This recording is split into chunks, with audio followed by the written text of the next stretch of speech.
ఇక బులెటిన్లో మరో బ్రేకింగ్ న్యూస్ చూస్తున్నాం. ఇటీవలే విమానాలను భారీగా రద్దు చేసిన ప్రయాణికులను తీవ్ర ఇబ్బందులకు గురి చేసిన ఇండిగో ఎయిర్లైన్స్ వారికి పరిహారం చెల్లించేందుకు ముందుకొచ్చింది. ఈ నెల 3, 4, 5 తేదీల్లో విమానాశ్రయాల్లో గంటల తరబడి చిక్కుకుపోయిన ప్రయాణికులకు ఈ నెల 26 నుంచి 10,000 రూపాయల విలువైన ట్రావెల్ ఓచర్లను జారీ చేయనుంది.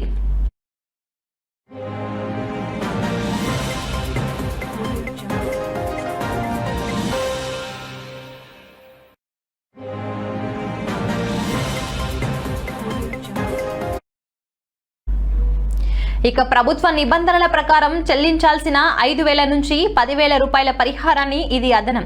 అయితే విమానయాన శాఖ కార్యదర్శి సమీర్ సిన్హా అధ్యక్షతన జరిగిన ఈ ఉన్నత స్థాయి సమీక్షలో ఈ నిర్ణయం తీసుకున్నారు. అర్హులైన ప్రయాణికులందరికీ తక్షణమే చెల్లింపులు జరిగేలా చూడాలని ఇండిగోను ప్రభుత్వం ఆదేశించింది.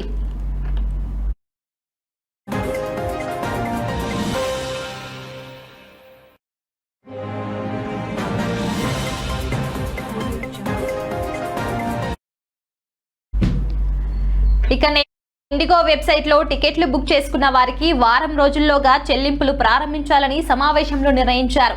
ట్రావెల్ ఏజెంట్లు ఆన్లైన్ పోర్టల్ నుంచి ప్రయాణికులకు వివరాలు సేకరించి వారికి కూడా నేరుగా పరిహారం అందించాలని ఇండిగోకు సూచించారు. ఈ ప్రక్రియను directorate general of civil aviation DGCA air సేవా పోర్టల్ ద్వారా విమానయాన శాఖ పర్యవేక్షించనుంది.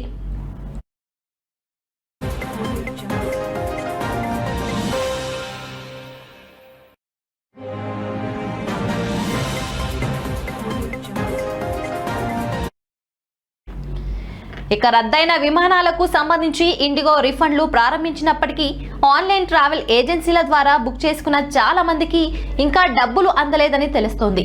DGCA ఆదేశాలతో మేక్ మై ట్రిప్ సంస్థ ఇండిగో నుంచి డబ్బులు రాకముందే దాదాపు 10 కోట్ల రూపాయలు రిఫండ్ చేసినట్లు సమాచారం. అయితే మరోవైపు భవిష్యత్తులో ఇలాంటి భారీ వైఫల్యాలు పునరావృతం కాకుండా సమస్య మూలాలను గుర్తించడానికి బయట సాంకేతిక నిపుణులతో కలిసి పనిచేస్తామని ఇండిగో చైర్మన్ విక్రమ్ సింగ్ మెహతా తెలిపారు. ఈ నెల 8 నుంచి తమ నెట్వర్క్లోని అన్ని గమ్యస్థానాలకు విమాన సేవలు పూర్తిగా పునరుద్ధరించామని, 9 నుంచి కార్యకలాపాలు సాధారణ స్థితికి వచ్చాయని కంపెనీ పేర్కొంది.